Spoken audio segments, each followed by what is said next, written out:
Over the years, the Teenage Turtles of the Mutant Ninja variety have been in every kind of game imaginable, from side-scrolling arcade types to 3D brawlers to arcade racers, and even skateboarding.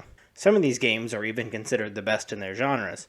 Well, it's really just the beat-em-ups. Either way, TMNT games are always fun to jump into, whether it's Turtles in Time, TMNT, Teenage Mutant Ninja Turtles, Teenage Mutant Ninja Turtles, or even Teenage Mutant Ninja Turtles. No matter the quality, you're guaranteed to have fun anytime these four green dudes and their pet rat get involved. Because sometimes, even bad things can be fun. Have you played the Spider-Man movie game? That's a terrible example. Spider-Man is pure excellence.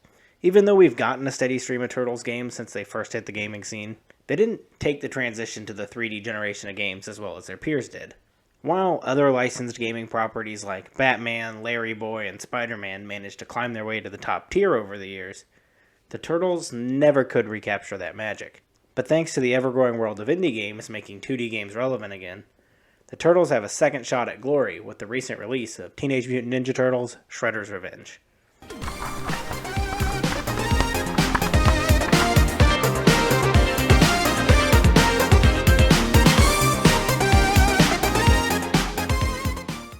The second that Shredder's Revenge was announced in March of 2021, the hype cycle started hard for this game. Whether it was the beautiful upgrade to the classic Turtles art style, or the pure nostalgia of seeing the Turtles return to 2D, it seemed like everyone in the punk frogs in their pockets couldn't wait to get their hands on the game. Developed by Tribute Games, a studio formed of ex-Ubisoft employees that worked on the beloved beat-em-up Scott Pilgrim vs. the World. It's on the list, don't worry, I will talk about it. And published by the people that brought us the modern console releases of the 1990s smash hit game Rodland. Dotemu. Timu? Dotemu. I'm going to go with Dotemu. That one sounds best. Shredder's Revenge features two gameplay modes, Story and Arcade. Arcade mode is the classic Turtles formula with a set amount of lives and continues, with no saves meant to be played in one sitting. You know, like an arcade game. While Story allows you to save your progress, replay levels, level up characters, and die as much as you want to. It's cult members' dream.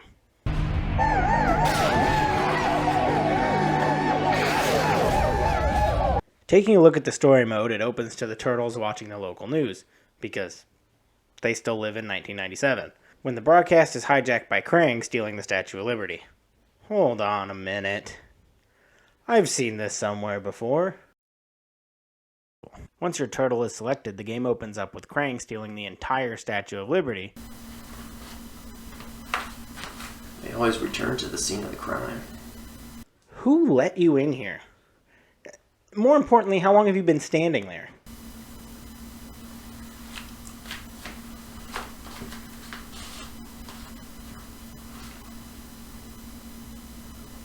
This game is full of fan service for those that played the older games, so prepare for Turtles in Time to be referenced about 80 more times over the next 10 minutes. And if you don't know about Turtles in Times, go watch this video I did about that game earlier this year. Go ahead. I'll wait. I lied, I'm not going to wait on them. After the statue heist, you get to select your character, and all your favorite Turtles characters are here. Leo, Mikey, Raph, Donnie, Master Splinter, April O'Neil, April O'Neil's giant ass, and Casey Jones. It's surprising how different each character plays.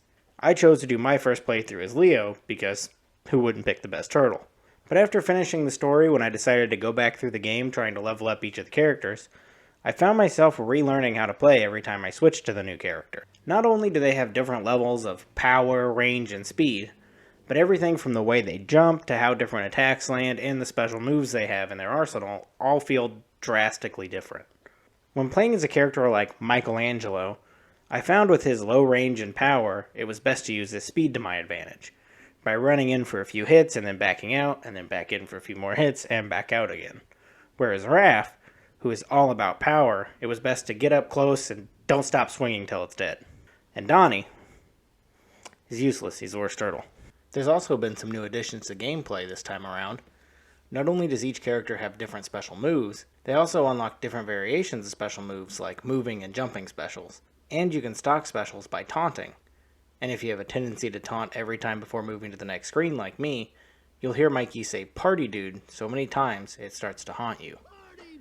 keeping you awake at night, Party, dude! pushing you to the brink of Party, sanity, dude! till your only Party, thoughts dude! are party Party, and dude! dude.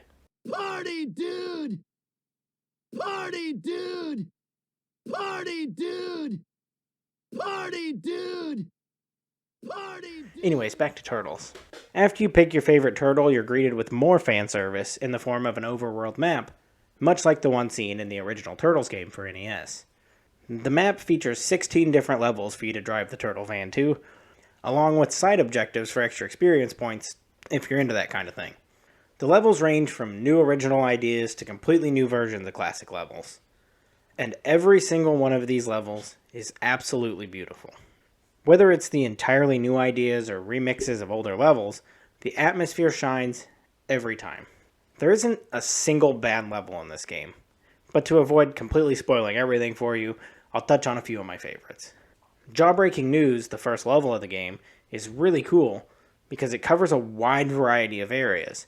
Being set in a news station, it covers areas from the offices, the kitchen, and even news sets.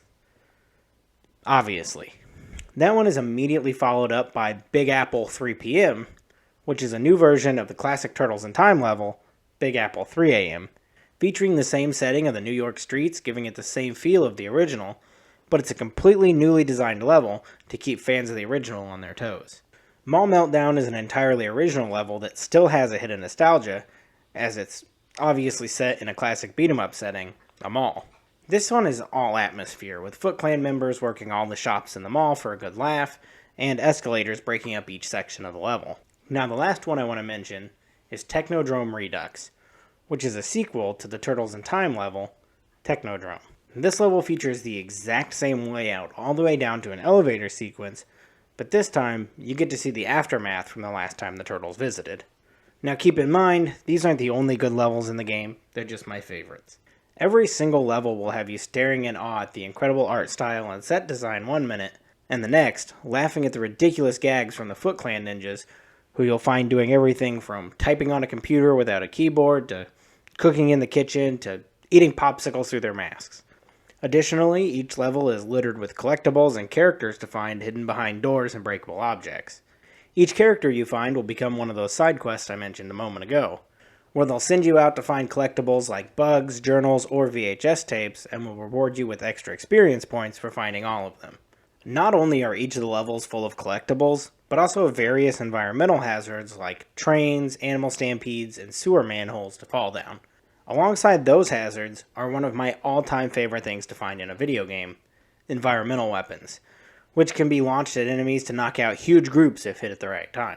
And the enemies are just another thing this game gets 100% right. They start out as basic purple foot ninjas and progress to harder and harder enemies like the teal ninjas that teleport and jump at you, the blue ninjas with swords that will block your attacks unless you hit them from behind or right after they swing, the green ninjas with bows, and from there they progress to having mechs and swapping out ninjas for various robots, triceratons, and pizza monsters.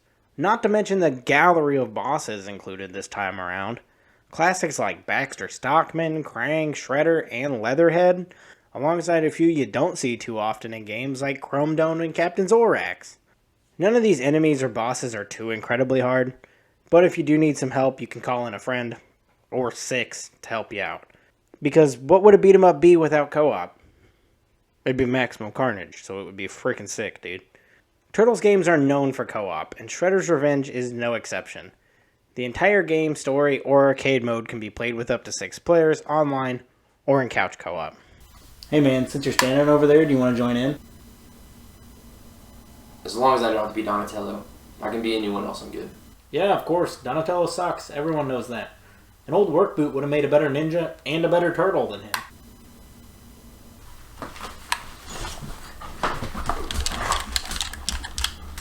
Couch co-op is a bit of a lost art these days, but a welcome addition anytime it's available.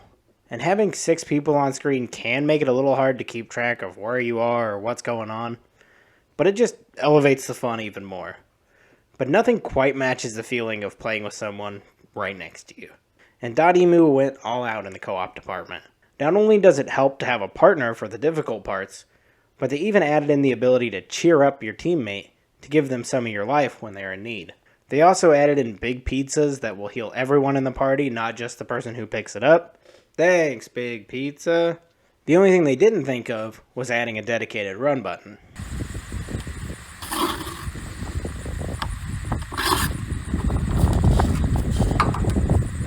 Hey, but they did get Mike Patton of Faith No More to sing the theme song.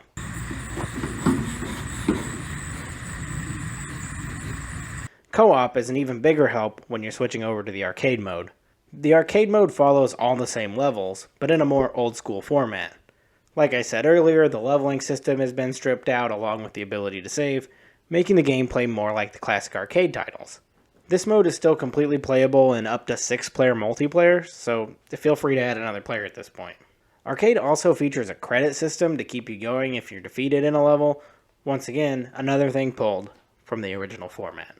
This game is radical, or tubular, or whatever ancient slang term the Turtles used that was already outdated by the time they were using it.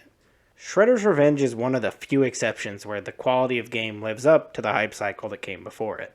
Everything about this game feels like a gift handcrafted for Turtles fans, and there's still so much more I didn't mention, like level challenges, Easter eggs, even more callbacks to other Turtles media, the special moves that mirror those used by Capcom fighting game characters, the hoverboard levels, and even the soundtrack that was entirely composed by T-Lopes, who once again knocked it out of the park like he did previously with Sonic Mania. Including tracks featuring Ghostface Killa, Raekwon, and Mega Ran. Every one of these tracks are bangers and have been mixed into my work commute rotation. Now, I'm not really sure who this information is for. If you're someone that wanted to play this, you've probably already played it by now. It's on Game Pass and it reached over 1 million sales in its first week. We still haven't been given specific news on which console the game is sold on the best, but I can't help but think this little guy has something to do with those numbers. That, and its really good achievement list. I can sit and talk about this game for hours, but you probably have other things to do, like watch older episodes of Off the Panel, or do your dishes, or whatever you people do after watching these. Whatever it is you do, just know that once you've watched one of my videos, you are legally required to subscribe to this channel after, and you don't want to break the law, so do that before you go. Can't do your dishes in jail. Oh, and go play Shredder's Revenge. I like turtles.